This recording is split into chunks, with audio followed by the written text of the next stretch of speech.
Story number 1. The Ghost of the Old Ranger Station. The wind howled through the Grand Canyon that night, a sharp, biting gust that seemed to whisper secrets from the past. I had always believed in the magic of the canyon, the way the red stone can swallow you whole, the way the sun casts shadows that stretch into eternity. But what happened that night, in the old ranger station, shook me to my core. My name is John. I've been a park ranger in Grand Canyon National Park for nearly 6 years now. Most of the time, it's just a peaceful job, long hours, the beauty of the landscape, and the quiet hum of nature. But sometimes the silence of the canyon is suffocating. And that night, I felt that suffocation more than ever. It was late December, and the park was empty. The tourists had left weeks ago. The air was frigid, and the snow had begun to creep down from the rim, dusting the trails in white. I was assigned to the old ranger station, a small, decrepit structure hidden deep in the canyon's shadow. It had been abandoned for years. There were no more rangers stationed there. No one even used it anymore. But every now and then, someone had to check on it, make sure the equipment was still in place, that the place wasn't falling apart entirely. I drew the short straw that night. I remember the way the cold settled into my bones as I trudged down the narrow path leading to the station. The canyon seemed alive with an unnatural stillness. Not a single bird was in the air. Not a sound echoed through the gorge. Just the wind. Just the relentless wind. When I arrived at the station, the first thing I noticed was the door. It was slightly ajar, the rusted hinges creaking faintly with the gusts of wind. The station had long since fallen into disrepair, and its windows were cracked and covered with a thick layer of dust. The air inside smelled stale, like old wood and the faint trace of something else, something that didn't belong.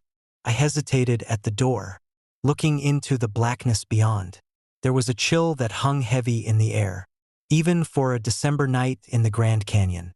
But I wasn't one to back down from a job. I had seen my fair share of dark places. But this one felt different. There was something about it, a weight, an old sadness, that made the hair on the back of my neck stand up. I pushed the door open and stepped inside. The floorboards creaked beneath my boots, the sound echoing in the hollow silence of the station. The room was dim, lit only by the faint glow of my flashlight. Dust hung in the air like a fog, and I could see the outlines of old chairs, a desk covered in papers, and a metal stove in the corner. It looked like the place hadn't been touched in years, maybe decades, the kind of place that had been forgotten by everyone, except for something else. I was halfway across the room when I heard it. A soft noise, a scrape, as if something or someone was moving in the shadows. I froze. The scrape came again, then a faint thud. I scanned the room, but there was nothing, just the old furniture, the dim light, the ever-present dust. My breath came out in short bursts, and I could feel my pulse quicken. There was no explanation. No animal could have gotten in here. The place was locked tight. It had been sealed off for years. I turned in a circle, my flashlight cutting through the darkness. The station felt like it was closing in on me, like the walls were shifting, the floorboards groaning beneath me. And then, in the far corner of the room, just past the old desk, I saw something, a shadow. At first, I thought it was just my mind playing tricks on me, a trick of the light, maybe, but it wasn't. It was unmistakable. A figure, a shape moving slowly across the far wall. It wasn't the shadow of the desk or the chair. It wasn't even a natural shadow. It was too distinct, too solid. My heart raced. I stepped forward, trying to steady myself. But my feet felt like they were made of lead. Every instinct in my body told me to turn and run. But I couldn't. I had to know. I walked towards the shadow, slowly, cautiously. The air grew colder with each step. I could feel it now, the temperature plummeting. A cold so deep it felt like it was coming from within the walls themselves.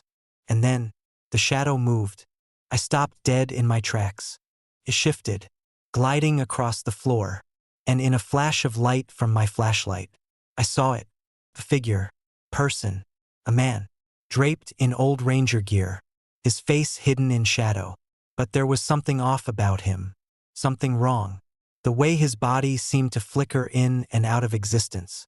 The way his form didn't fully register, as if he wasn't quite there.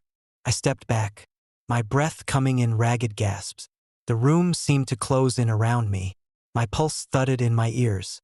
This wasn't right. None of this was right. I turned to leave, but as I did, I heard a voice. A low, raspy voice that seemed to come from everywhere at once. "Stay." I froze, my hand on the door, my fingers trembling. "Stay." It repeated. "Stay with me." I whipped around, but the figure was gone. The room was empty, silent. The door, still ajar. I couldn't move. My legs were frozen. My mind raced. I had to leave. I had to get out of there. But as I stumbled backward, my flashlight flickering, I heard something else. Footsteps, slow, measured, moving toward me from the far end of the room. I turned, my body on autopilot, and bolted for the door. My heart was pounding so hard I thought it might burst. The door slammed behind me as I stepped out into the cold night air, the wind biting at my face. But as I ran toward my truck, the feeling didn't fade. The cold didn't let go. I had to leave. The next day, I went back. I had to. There was no way I could leave the station like that. Not without knowing the truth. But when I returned, it was different. The door was closed tight. The station was silent. Nothing seemed amiss. No shadow. No footsteps. Just the same old forgotten place, standing as it had for years. I thought maybe I was losing my mind. But then I noticed it, the faint impression of footsteps in the dust, leading to the far corner of the room. And when I walked in, my flashlight swept over the desk, the chair, the stove, and stopped, right in the corner, where I had seen the figure the night before. There, scrawled in the dust on the floor, were words. "Help me." I turned and left that day. I didn't go back. Not once. The old ranger station still stands there. A decaying monument to something lost, something forgotten by time. I don't know who or what I saw that night, but I know this: there are things in the Grand Canyon that cannot be explained. Things that were left behind long ago, buried under layers of stone and dust. And some of them are waiting for someone to come close enough to listen. Story number 2. The Night Stalker in Denali. There's a kind of silence you can only find in Denali, the kind that sinks into your bones. A stillness that presses against your chest until it feels like the weight of the whole world is sitting on top of you. And on nights like the one I'm about to tell you about, that silence becomes suffocating, unnatural. I don't know what made it worse, the cold, the isolation, or the feeling that I was being watched. I'm a park ranger at Denali National Park, one of the wildest, most unforgiving places in the world. It's a place where the mountains claw their way into the sky and the snow never stops falling. In winter, the park becomes a ghost town, and I'm the one left to watch over it. The days are short, the nights are long, and the darkness here isn't just about the lack of light. It's something deeper, something primal, something that has a way of creeping inside you. I had been on the job for 3 years, and nothing could have prepared me for that night. It was the kind of evening that felt off from the start. Too cold. Even for Denali, the temperature had dropped to nearly 30 below zero. The wind was fierce, carving through the trees, howling through the empty valleys. It was one of those nights where the darkness felt like a blanket, swallowing everything whole. I was patrolling the northern boundary when I received the call on my radio. "Ranger Vance, we've got a report of a possible intruder. A man seen moving in the area near the Teclanica River. Keep your eyes open." I looked out over the vast emptiness. There was nothing. No lights. No signs of life. Just snow and shadow. I knew the area well. It was a remote part of the park, rarely visited, especially this time of year. People didn't come out this far unless they were serious hikers or had a death wish. But even so, I couldn't shake the feeling that something wasn't right. I grabbed my gear, checked my supplies, and set off toward the river.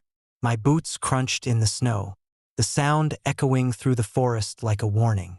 The cold bit into my face, and the wind made my eyes water. As I moved deeper into the wilderness, the air felt different. I couldn't explain it, just a strange tension hanging in the air, like the whole world was holding its breath. I pushed it out of my mind. I had a job to do. When I reached the riverbank, I stopped. The wind had died down, leaving behind a thick, oppressive stillness. There were no tracks in the snow, no signs of anyone having passed through. But I knew the man had been here. The report was clear. Someone had been moving through the area. I started to search, my eyes scanning the ground, looking for footprints or broken branches. The longer I searched, the more I felt the unease growing inside me. It wasn't just the isolation, it was something else. Something that crawled under my skin. Something that felt like eyes on my back. Like I wasn't alone. I kept walking. The silence seemed to stretch for miles. And then, just as I was about to turn back, I heard it. A noise. A soft crunch of snow. It was faint at first, barely audible over the wind. But it was there. A step. Then another. As if someone was walking behind me, moving just out of sight. My heart pounded in my chest. I spun around, but there was nothing. The snow stretched out behind me like an endless white desert. No tracks, no sign of anyone. But the sound was real. I stood frozen for a moment, my breath visible in the air, a cloud of vapor in the freezing cold. The hairs on my neck stood up, and I took a step forward. Then another. My instincts were telling me to turn back, to get to the truck and get out of there. But I couldn't. Not yet. I called out. "Hello? Ranger Vance here. Is someone there?" Nothing. Just the wind. I didn't wait. I moved forward again, slower this time, trying to keep my steps quiet. I could hear the faint crunching of snow in the distance, a rhythm that seemed to match mine, always just out of reach. I was starting to get paranoid. Maybe it was the isolation, or the weather playing tricks on me. But the feeling of being followed didn't go away. It grew stronger with each step, a cold pressure pushing in from all sides. Then, as I reached the old logging trail near the river, I saw it. A shadow. At first, I thought it was just my eyes playing tricks on me. But no, there was something moving ahead of me, just out of my direct line of sight. I could see the outline of a figure, tall and thin, moving between the trees, just a few yards ahead. I called out again, my voice strained. "Stop right there. This is park property. Identify yourself." The figure didn't respond. It didn't even stop.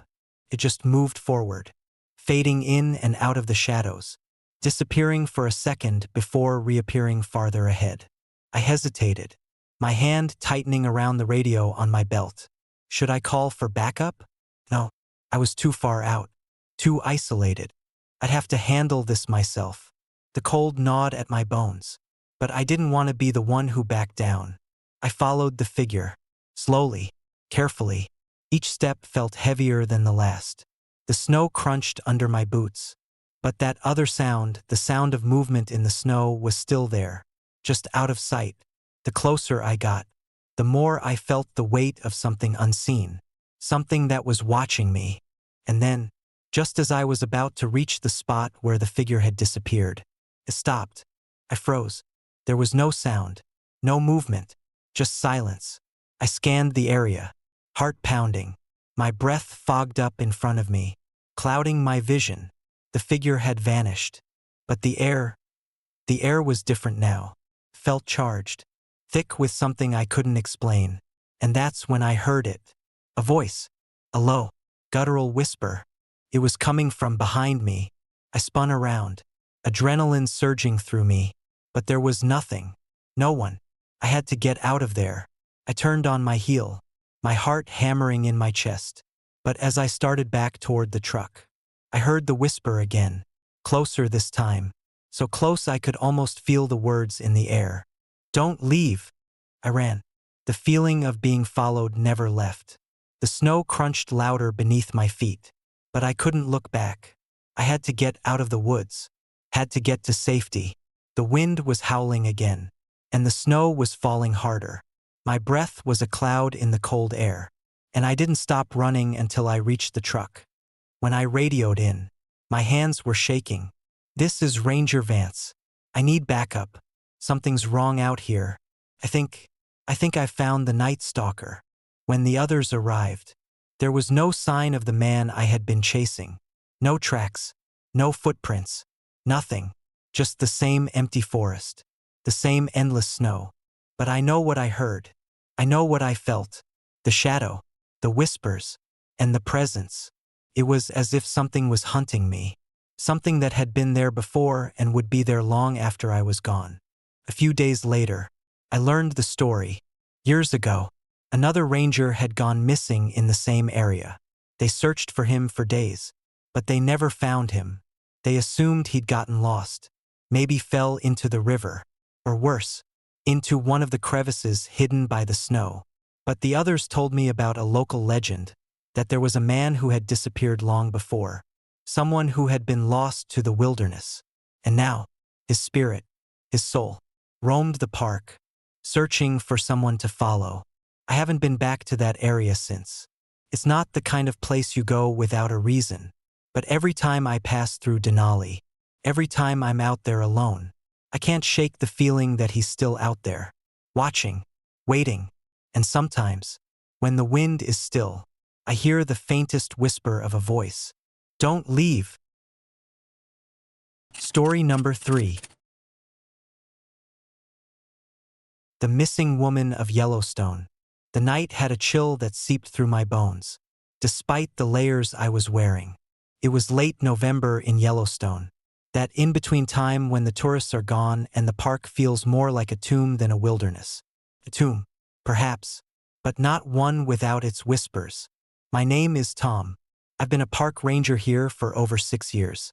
I've seen the place in every season, lush and green in the summer, the air crisp in fall, and then, in winter, a blanket of snow that makes the world feel muffled, as if you're in a dream. But that night wasn't like the others. It was as though the park itself was holding its breath. It started just like any other routine search. A call came in around 10 p.m. A woman mid-30s, blonde, wearing a red jacket, had gone missing from a small lodge in the northern part of the park. She had wandered off to take photos, and no one had seen her since.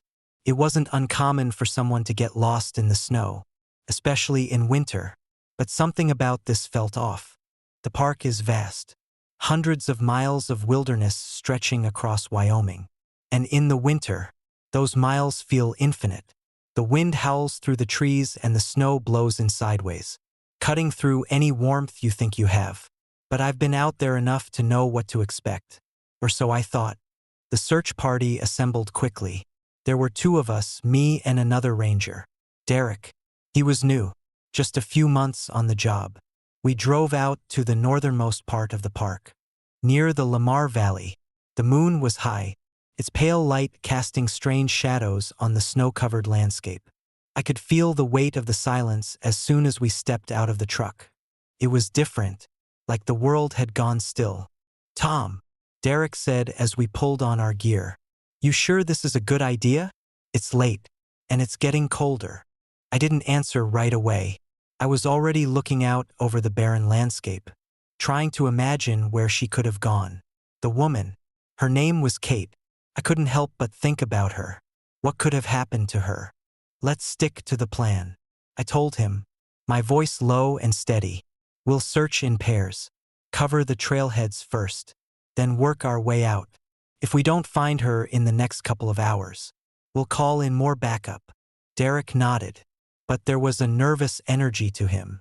I could see it in the way he shifted his weight from foot to foot, the way his breath fogged in the cold air. He wasn't used to this kind of silence. It's a special kind of silence you get in the wild, the kind that makes you feel like the world is watching you. We split up. Derek took one trail, and I went the other. The snow was thick underfoot, but it wasn't hard to follow the tracks.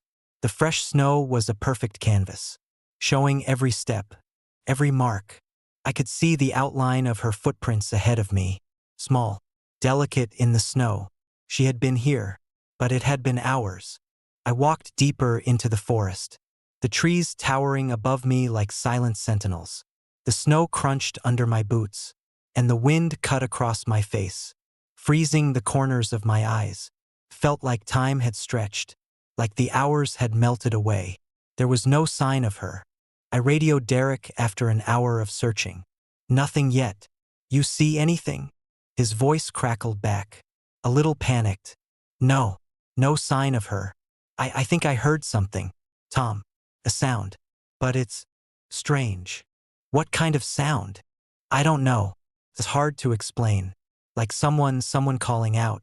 But far away. You know? It doesn't make sense. I didn't answer right away. I was about to tell him to stay put when a sudden, bone-chilling gust of wind cut across the landscape, making my hairs stand on end. It was so cold. Felt like it was slicing through me. I pulled my jacket tighter and continued on. I wasn't going to stop now. By 3 a.m., we were still no closer to finding Kate. I should have been more worried. But there was something else. Something nagging at the back of my mind. The woods were too still. The snow was too perfect. No animal tracks. No wind in the trees. I was starting to feel like I was walking in a vacuum. Like nothing existed beyond my field of view. Then, a little over 3 hours into the search, I saw something, not far ahead, just past a cluster of trees, was a small clearing. I knew I'd never passed it before, yet it looked familiar. It was an odd, unsettling familiarity, like I had been there before. And in that moment, the air thickened, the silence pressing in like a weight. That's when I felt it, the unmistakable sensation of being watched. I froze. The hairs on the back of my neck stood up. My breath caught in my throat. I wasn't alone. I called out, "Kate, are you there? It's Tom. I'm here to help you." Nothing. I stepped forward, toward the clearing, my boots crunching on the snow. And that's when I saw it. No. Her. Kate's red jacket. Not the same red jacket she had been wearing earlier. This one was dark, almost like it had been soaked in something. There was no sign of her body, but the jacket was draped over a fallen log, just lying there in the snow. I approached cautiously, my pulse pounding in my ears. Something felt terribly wrong. It wasn't just the jacket. It was the air around it, the absence of anything. There were no footprints around it. Nothing. As if the snow had swallowed her whole, like she had never even been there. I took a deep breath, my hands shaking. "Derek," I said into the radio, my voice more unsteady than I wanted to admit. "I found something. Meet me by the clearing. Now." When Derek arrived, I showed him the jacket. We searched the area for hours, calling her name, but there was nothing. The search team called in more backup, but the search was futile. There was no trace of her, just the jacket, just that strange, uncomfortable feeling of being watched. Then, a week later, we found her. It was in a completely different area, miles away from where I had been. They found her body near a small creek, partially covered in snow. The strange thing? I had walked past that spot myself twice. She hadn't been there. Not when I checked. Not when Derek checked. And yet, there she was. There was no explanation. No sign of how she had gotten there. No footprints. No signs of struggle. Her face was calm, peaceful even, like she had been sleeping. But she had been dead for days. She'd been missing for weeks. The search had been thorough. I was sure of it. But somehow, in some way, she had slipped through the cracks, like a shadow in the snow. The sheriff's office couldn't explain it. I couldn't explain it. I still can't. I've worked in Yellowstone long enough to know that the wilderness has its own set of rules. It's a place where the normal rules of time and space can bend. But that night, something happened that I still can't understand. Something that shouldn't be possible. The missing woman of Yellowstone is still with me. Even now, in ways I can't explain. The strange thing is that no one else seems to remember exactly where they found her. They all saw the body, but no one talks about the place. No one talks about the space where she had been. But sometimes, when I'm alone, out in the woods at night, I can feel her. I can hear her voice, soft and distant, carried on the wind. And that's when I know she's still out there, waiting, waiting for someone to hear her. Story number 4. The Crying Woman at Mount Hood. I've been a park ranger at Mount Hood for over 7 years. But if I'm honest, I can't look at the mountain the same way anymore. There's something about that place that changes you. Something in the air, or maybe in the snow, that gets under your skin. It's hard to explain. But if you've worked the graveyard shift there during the dead of winter, you start to hear things that don't belong. I thought it was just the isolation, the loneliness that comes with the job. Until that night. It was a cold, brutal evening. The kind where the wind howls through the trees like a living thing, and the snow falls relentlessly, coating everything in a thick, suffocating blanket of white. I was assigned to patrol the lower trails near Timberline Lodge, a quiet area where most tourists don't venture this time of year. The paths are barely visible, only a few marks left from the snowcat grooming the tracks. As usual, it was just me and the mountain.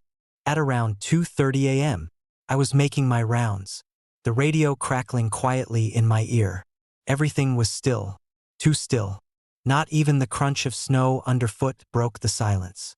Then I heard it, a sound so out of place. It made my heart skip a beat. A cry, a soft, mournful wail that seemed to come from deep within the forest. It wasn't like any animal noise I'd ever heard. Not a wolf, not a coyote, just raw, human sorrow. The sound sent a chill through me, as if the very wind had frozen in place to listen. I stopped in my tracks, straining to pinpoint where it was coming from. The cry echoed through the trees, distant but clear, rising in pitch as if the woman was in pain. The eerie thing? It wasn't moving. The sound lingered, hanging in the air, like it was anchored to one spot. It didn't make sense. No one should have been out here this time of night, especially not in the middle of a snowstorm. I took a few steps forward, my breath forming little clouds in the frigid air.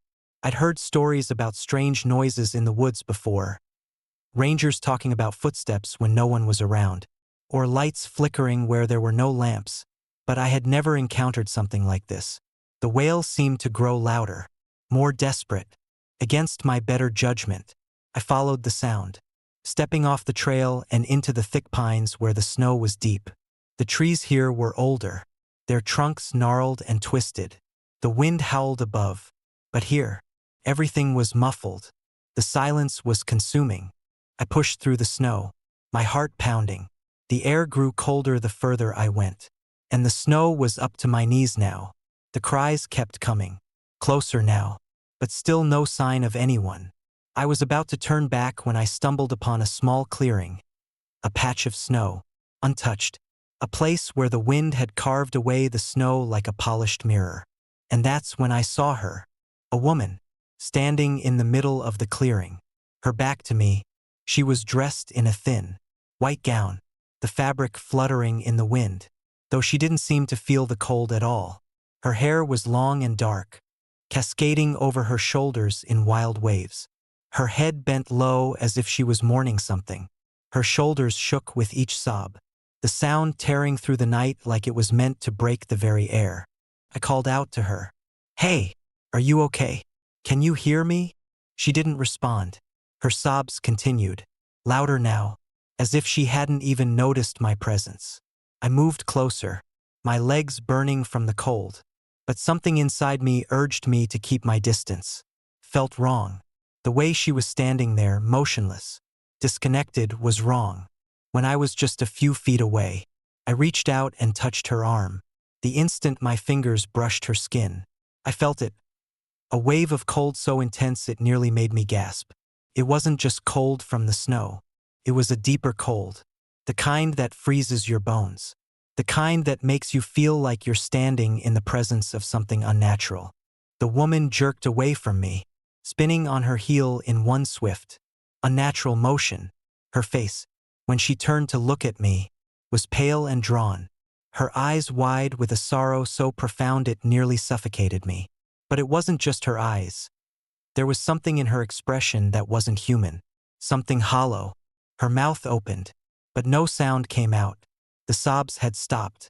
All that remained was an eerie, suffocating silence, broken only by the howling wind. "Help me?" Her lips moved, but the voice that came out wasn't hers. It was a distorted whisper, a voice I didn't recognize. It echoed in my head, making my thoughts swirl in confusion. "Help me, please, help me." I stood frozen, unable to speak, unable to move. It was like I was caught in a trance, my mind screaming at me to run, to get away. But my body wouldn't listen. She stepped closer, her eyes never leaving mine, her face twisted in an expression of anguish that made my stomach turn. The ground beneath me began to shift. The snow, once solid and firm, seemed to melt beneath my feet. The air grew thick, too thick, as if I was breathing through water. My chest tightened, and I gasped for breath.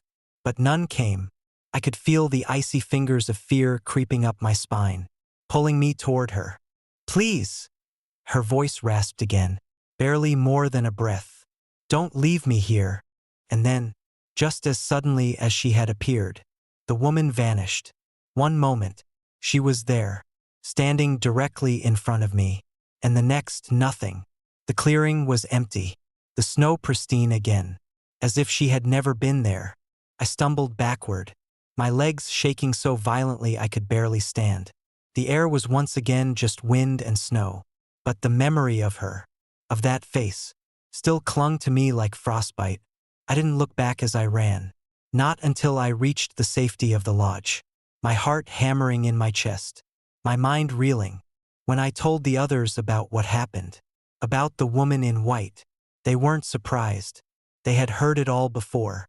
The old legends about Mount Hood, the stories of a woman who died in a car accident years ago, her body found at the base of the mountain, her spirit never able to rest. The whispers of rangers who had worked the mountain before me, telling tales of the cries, the ghostly figure wandering the woods, trapped in the snow and the silence, waiting for someone to hear her. I don't know what happened that night. Was it a ghost? A trick of the wind? Or was it something deeper? Something that I wasn't meant to understand? All I know is that the mountain has its secrets, and some things are better left unknown. But I'll tell you this, every winter, when the snow falls thick and the winds howl through the trees, I can still hear the cry, a low, mournful wail, carried on the wind from somewhere in the distance. And I know, deep down, that it's her, still waiting, still calling, and she's never going to stop. Story number 5. The bizarre light in the Shenandoah. I've been working as a park ranger in Shenandoah National Park for almost 15 years now, and I thought I'd seen it all. The eerie fogs that roll in like thick cotton blankets, the endless howl of the wind through the hollows, the sudden whispers in the dead of night. But nothing prepared me for what happened that winter night. To this day, I don't know if I was hallucinating from exhaustion, if something else was going on in my head, or if I really did witness something that I can't explain. But I'll tell you this, I've never been the same since. The night started like any other. Winter in Shenandoah is brutal, the kind of cold that chills you to your core, that makes you question why you ever signed up for this job in the first place. The trees are bare. The wind howls through the forest like a living thing, and the whole place seems to whisper secrets to anyone who's willing to listen. It was about 2 a.m. when I was out on my usual patrol, my boots crunching through the snow, the darkness swallowing me whole, the kind of night where the shadows are so deep. It's like the forest itself is holding its breath, waiting for something to happen. I was checking the usual spots, making sure the trails were clear, that no one was up to trouble, nothing out of the ordinary. Then, as I rounded a bend, I saw it, a flickering light, just barely visible through the dense trees. It wasn't like a flashlight or the glow of a campfire. It was different, soft, almost ethereal. I couldn't explain it. It wasn't coming from a source I could identify. It hovered there in the distance, casting long shadows against the trees, shifting like it was alive. I stood there for a moment, trying to make sense of it. At first, I thought it was just a trick of the light, maybe a passing car from the distant road. But the road was miles away, and this light, it wasn't moving like headlights. It was erratic, like it was floating on its own, not bound to the ground. Now, as a park ranger, I've seen my share of strange things. Shenandoah has a history. People go missing here. Animals go missing. And sometimes it feels like the forest itself wants to keep a few secrets. But this was something else. Without thinking, I found myself walking toward it, my breath visible in the frigid air. My mind was telling me to turn around, to head back to the warmth of the ranger station. But my feet had already moved before my brain had a chance to catch up. I didn't want to be the one to say I saw it and didn't investigate. That's what I told myself. The closer I got, the stranger it became. The light wasn't steady. It pulsed in and out, sometimes bright, sometimes dim, as if it was breathing.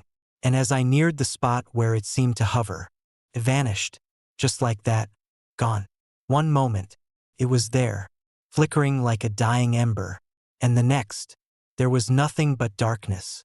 I froze, my heart slammed against my chest, and my skin prickled with cold. I looked around, half expecting to see someone standing there, watching me, someone with a flashlight or a lantern. But there was nothing, just the empty forest, stretching endlessly in all directions. I stood there for what felt like an eternity. My breath came out in misty clouds, my heart still thumping in my ears. There were no sounds, not even the usual rustling of animals or the wind, just silence, absolute, oppressive silence. I turned around, telling myself to go back to the station, but as I walked, something felt off. The air felt heavier, like it was pressing down on me. The feeling of being watched was overwhelming, quickened my pace, but every step seemed to echo too loudly in the quiet. I didn't make it back to the station immediately. The hairs on the back of my neck were standing on end, my instincts telling me that something was wrong. I reached the clearing where the light had been, but there was no sign of it, no lingering glow, no trace that it had ever existed, just a thick layer of snow, undisturbed, like no one or nothing had been there at all. Then, I heard it, a whisper, soft at first, like a breath, but then it grew louder, like voices just out of reach. I stopped dead in my tracks, my blood running cold. The whisper was coming from all around me. It wasn't just one voice, it was dozens, maybe more, overlapping and intertwining, as if 100 people were speaking all at once. I turned in circles, trying to find the source, but there was no one but me. And yet, the whispers continued. They were so close now, I could almost feel them on my skin. The words were unclear, but I knew one thing: it wasn't just the wind. The sound, it wasn't natural. It was too human, too intentional. My instincts kicked in, and I bolted. I didn't care if I looked like a fool. I just needed to get out of that place. The whispers followed me, growing fainter as I ran, but still there, like a memory that refused to leave. By the time I made it back to the ranger station, I was panting, my heart racing, and the only thing that kept me from completely losing my mind was the warmth of the cabin, the knowledge that I was safe, at least for the moment. But even inside, I couldn't shake the feeling that something was wrong. The whispers had stopped, but the air felt different, heavier, as if something had followed me inside. I locked the door, shut the blinds, and tried to pretend that everything was normal. But I couldn't get the image of the light out of my head, nor the sound of those voices. They were still with me, even in the safety of my own space. That night, I didn't sleep, not a wink. I kept replaying the events in my head, wondering if it had all been a trick of the mind, if the cold had gotten to me, or if I had imagined the whole thing. But the feeling in my gut told me it wasn't just in my head. I wasn't alone out there. Not really. The next morning, when I went out to check the area again, I I found something that sent a chill down my spine. Footprints. But not mine. They were fresh, just like mine had been the night before. But they led off in the opposite direction of where I had gone. Deeper into the woods. Further away from the station. And as I stared at them, the sun rising behind me, I swore I could hear something in the distance. The whispers. They hadn't gone anywhere. They were waiting, watching. I can't explain what happened that night. I can't explain the light, or the voices, or the feeling that I wasn't alone, even though no one else was there. Maybe it's just the Shenandoah's way of reminding us that some things can't be understood, that there are forces in nature beyond our comprehension. Or maybe, just maybe, there are things out there, things that have been here longer than us, things that we're not meant to understand. But I know one thing for sure. The light wasn't the only thing that night. Something was out there with me, and whatever it was, is still out there. Story number 6. The disappearing hiker. It's hard to explain what happened that night. There's a part of me that still wonders if I imagined the whole thing. But deep down, I know it was real. What I saw, what I felt, it happened, and I can't escape it. I don't think I ever will. It was a night like any other in Glacier National Park. Winter in Montana is unforgiving, and the park gets swallowed by the cold, the snow, and the shadows that seem to stretch forever. The rangers know the dangers of this place well. We know that the wilderness doesn't forgive mistakes, that it's merciless, especially when the winter storms come. But there's always something special about the park, even when the world around you feels like it's holding its breath. I was on patrol that night, the one shift I always dreaded. The park was eerily quiet, as it often is in winter, when most people stay away. The visitors are few, and the snow comes thick and fast, making everything seem like a dream that could turn into a nightmare at any moment. The call came just after midnight. A hiker had gone missing. His name was Thomas, a guy in his late 30s, a seasoned trekker who'd been through the park several times before. His friends had lost sight of him while they were on the trail, and he hadn't shown up at the campsite. That's when the panic set in, and the call went out. I was the nearest ranger, so I suited up, grabbed my gear, and headed out into the snow. The wind was already picking up when I arrived, and the visibility was nearly zero. The snow was falling so heavily, it felt like the world was being slowly erased. I could barely see my hand in front of my face, but I knew the area well. A deep gorge near Lake McDonald, the kind of place where a person could vanish without a trace if the elements were against them. I called out into the night, my voice swallowed by the storm. I spent hours searching that night, walking through the thick snow, shouting his name, hoping for some sign that he was out there. His footprints should have been easy to spot. The snow was still fresh, but there was nothing, no sign of him anywhere, just endless white stretching into the abyss. By the time I decided to take a break, the cold was unbearable. I headed back to the ranger station, hoping to warm up, but when I stepped inside, the warmth didn't quite reach me. It's hard to explain, but I felt unsettled, like I was being watched. I told myself it was just exhaustion, but I couldn't shake the feeling. I sat down and tried to collect myself, thinking about my next move. When I heard it, at first, it was so faint, I wasn't sure if I had imagined it. But then the sound grew louder, clearer. Footsteps, crunching on the snow, one after the other. I stood up quickly, my heart pounding. Who was out there? Was it Thomas? Had he wandered off? Disoriented, I grabbed my flashlight and rushed outside, calling out into the storm. But there was nothing. No figure in the snow. No sign of anyone moving. Just the wind howling and the endless white. I searched the immediate area around the station. But again, nothing. The sound of footsteps had stopped as soon as I stepped out. It was strange, but I thought maybe I was just imagining it. The storm playing tricks on my mind. But I couldn't shake the feeling that something wasn't right. I couldn't help but feel like I wasn't alone out there. Something was out there with me, watching. I spent the next few hours pacing the station, checking the radio, and trying to keep myself busy. I wasn't about to go back out in the storm without backup. But the clock ticked on, and with every passing minute, I couldn't ignore the nagging feeling in my gut. Something was wrong. At 4 a.m., I received the second call. They had found Thomas. I rushed to meet the team at the site they found him, my pulse racing.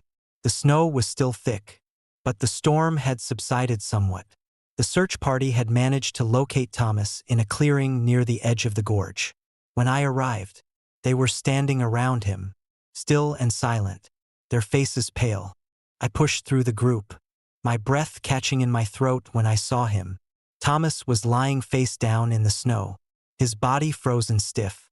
But what made it worse was the way he was positioned. He wasn't just lying there. He was sprawled out, as if he had fallen in an unnatural way, like something had moved him. The first thing that struck me was the absence of footprints. There were no marks leading up to him, no signs of him coming or going, just a patch of untouched snow, with his body at the center of it. The snow around him was pristine, undisturbed. I knelt down, my breath freezing in the air as I inspected him. His clothes were in disarray, his face frozen in an expression of sheer terror. But it wasn't just that. His face looked like it had aged, like something had drained the life out of him. He looked different from the man I had seen in the missing persons photo. The terror in his eyes wasn't just from being lost. It was as though he had seen something that had broken him. "Where did he come from?" I asked, my voice trembling. One of the searchers spoke up, his voice barely above a whisper. "We checked this area before. There were no footprints, no signs of him." "Impossible," I muttered, looking down at Thomas again. "We were just here. I was here." But it didn't make sense. It didn't add up. How could he have appeared out of nowhere? How had he managed to get this far without leaving any sign? His body was fresh, his clothes covered in snow, but no trail, nothing to show how he had gotten here. It wasn't until later, when I was going through the reports and trying to piece together what had happened, that something else struck me. The footsteps I had heard earlier that night. They hadn't been mine. I was sure of it now. The same footsteps I had heard while I was in the station. They had come from the direction of the gorge. I had thought they were just a figment of my imagination. But now I knew. Someone or something had been walking beside me the entire time. I don't know how or why, but I can't shake the feeling that Thomas was not the first person to disappear in that way. And that whatever had claimed him, whatever had claimed me that night, is still out there. I'll never be the same after that. None of us will. We all know the park. But some things can't be explained.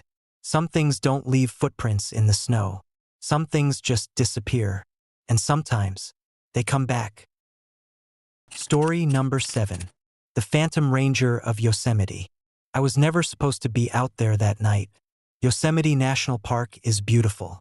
Yes, the sheer cliffs, the towering sequoias, the quiet, untouched wilderness. But there's something about the park in winter. The cold is different, sharp, biting at you with an intensity that feels like it's trying to crawl under your skin. And the nights, they swallow you whole. You can stand under the thick canopy of stars, the moon reflecting off the snow, and still feel like you're not really alone, like something else is out there, watching you. But on that night, I wasn't thinking about that. I was just doing my job. I had been a park ranger for 5 years at that point, and it was routine: check the area, make sure the trails were clear, keep an eye on the few visitors still around in the off-season. The cold didn't bother me anymore. It was just part of the job. But that night, that was different. It started when I was assigned to patrol a section of the park no one really liked to visit, especially not in the winter. It's a desolate part of the park, the kind of place where the trees grow so thick that sunlight barely reaches the forest floor. There's a heavy silence in that part of Yosemite, like the air itself is too thick to move. Even the wind seems to avoid it, skirting around the edges of the forest like it knows something is wrong there. I'd been through that section a dozen times before. I knew it well. But this time, it felt off. I couldn't shake the feeling that I was being watched. Maybe it was just the isolation, the way the snow muffled every sound. Or maybe it was the way the trees seemed to lean in just a little closer than usual. But I didn't pay it much mind at first. I had a job to do. That's when I saw him. First, I thought it was one of my fellow rangers. A silhouette, moving through the mist of snow. A figure in the distance. The person walked ahead of me, slowly, as though they didn't know I was there. It wasn't unusual for rangers to check on different parts of the park at night. After all, the place is huge. Still, something about this felt wrong. I called out to him. "Hey, you need help with something?" No answer. I called again, this time louder, but the figure didn't respond. My curiosity piqued, quickened my pace, stepping carefully over the snow. The sound of my boots crunching in the snow felt deafening in the stillness. But the figure continued ahead, moving steadily through the trees, as though he hadn't heard me at all. It wasn't until I was just a few feet away that the unease settled in. The figure's movements were strange. They didn't seem entirely natural. There was no discernible swaying of the arms, no fluidity to the stride. It was like the figure was gliding across the snow, as though gravity itself couldn't hold it down. "Hey!" I shouted, this time almost frantic. "I'm talking to you." But the figure never turned around. I was close enough now to see details, and it was then that I realized something even more unsettling. The figure wasn't dressed like the other rangers I knew. His uniform was old, faded, a relic from another time. The patch on his sleeve was frayed, the boots cracked and worn. His face, partially obscured by the dim light of the moon, looked hollow, a shadow of something once human. But there was something wrong. His features were too still, too perfect, almost like a mannequin's face. I couldn't see his eyes. A wave of dread washed over me, and for the first time in my life, I felt a fear so primal that it rooted me to the spot. My body screamed at me to run, but my feet were frozen. It was as if my body couldn't move, like some invisible force was holding me in place. And then, without warning, the figure vanished. One moment he was there, standing still ahead of me, and the next, gone. Just like that. I blinked, shook my head, thinking it was some trick of the light. But when I looked again, there was nothing. No footprints in the snow. No sign that anyone had been there at all. My heart pounded in my chest, and I spun around, suddenly acutely aware of how empty and cold the forest had become. The silence was deafening. My breath caught in my throat, and for a long moment, I stood there, rooted to the spot, my mind struggling to comprehend what had just happened. But there was something else now. Presence.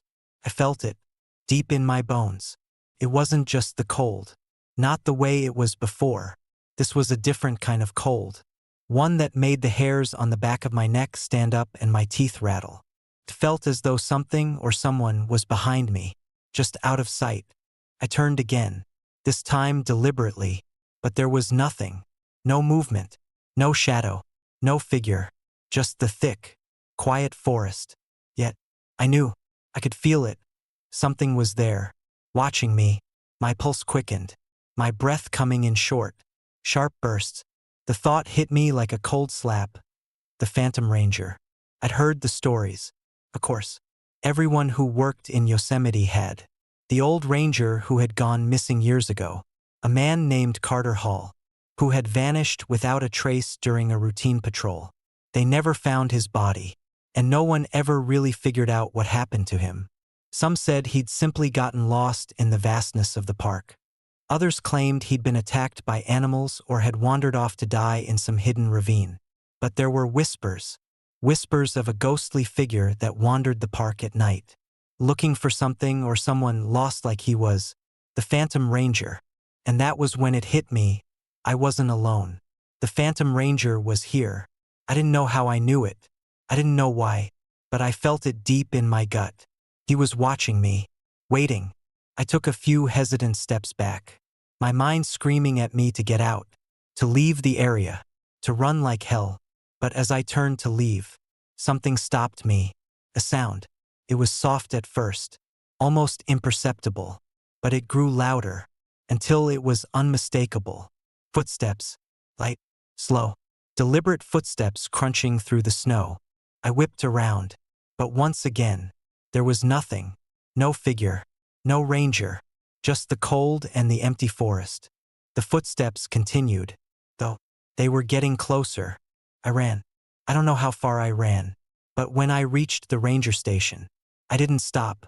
I slammed the door behind me, locked it, and collapsed on the floor, my heart hammering in my chest. I stayed there for hours, too afraid to leave, and when I finally ventured back outside to check the area, there was no sign of anything, no footprints, no sign of disturbance, just the endless stretch of snow and trees. But I know what I saw. I felt it, that cold, that presence. The Phantom Ranger was real, and he was out there, still roaming the park, lost in time. It's been weeks since that night, and I've told no one. Not a single person on the team knows what happened. But I hear the footsteps sometimes, in the silence of the night, in the deep cold of Yosemite's winter. And I know, I'll never be free of it. The Phantom Ranger isn't just a story. He's out there, somewhere in the dark, still looking for something, or someone, just like me.